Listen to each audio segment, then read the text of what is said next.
দাদা এই যে মালটা আবার এসছে। ও অভিজিৎ দা, কিভাবে ভাগাবো? বাড়িতে আছো নাকি? এই না গো, অভিজিৎ নেই। কোথায় গেছে? একটু বাজারে গেছে। ও ঠিক আছে। আচ্ছা।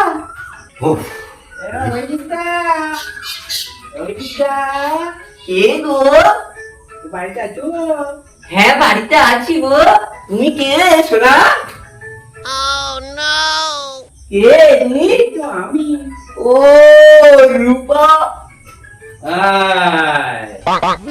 অনেকদিন পরে পেয়েছি। বলছি যে টাকাটা দিয়ে দেবো, দিয়ে দেবো। কবে? এই তো কালকে দিয়ে দেবো। এই কাল না, পরশু দিয়ে দেবো। পরশু? পরশু পরশু করে তো অনেক দিন কেটে গেল।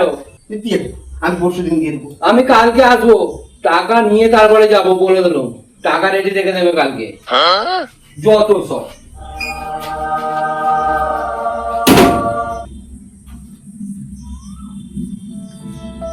না, এবার আমায় কিছু করতে হয়।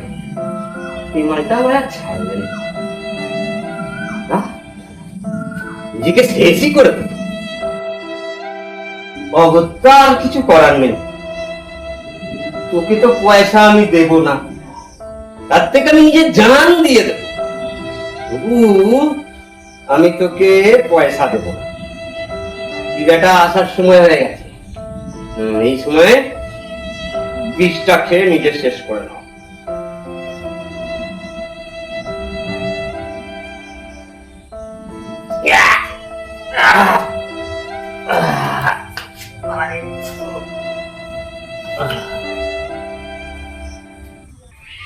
নাটক এসব চলবে না, টাকা নিয়ে তারপরে যাবো।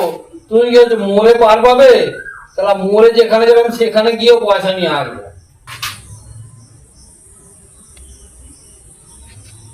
খালা মরে গেছে। ওরে সারা খুব ঠান্ডা ভাই নয়, সারা টাকা দেওয়ার ভয়ে বিষ খেয়ে মরে গেছে, যাতে শুদ্ধে না হয়।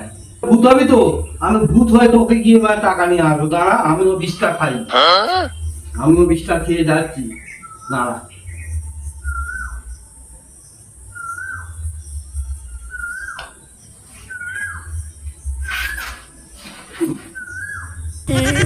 কি মজা! আমি বলেছিলাম তোর পয়সা আমি কিছুতেই দেবো না দাদা। ওই জন্য আমি মরেও গেলাম। মরেও শান্তি। কি মজা, কি মজা! আমার চোখে ফাঁকি দিয়ে এইখানে এসে বসেছে। দাঁড়া যাই। এই অভিজিৎ, তুই কি ভেবেছিস আমার পয়সা ছেড়ে দিয়ে পালিয়ে আসবি না?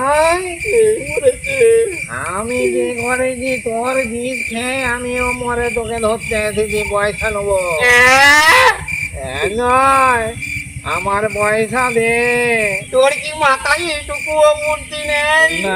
তোর তো পরিবার আছে, আমার তো সাত কুলে কেউ নেই।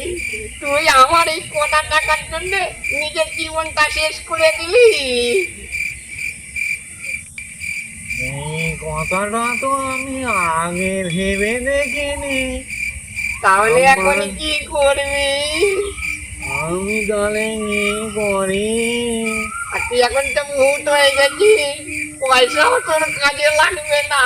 তার থেকে বড় নাই, এই মাছটাকে আমরা দুজনে মিলে ঘোরাঘুরি করি, আনন্দ করি, মানুষ মিলে গাড় মুটকে খাবো। টাকাও গেল আর ঘর সংসারও গেল। No, no, no, no.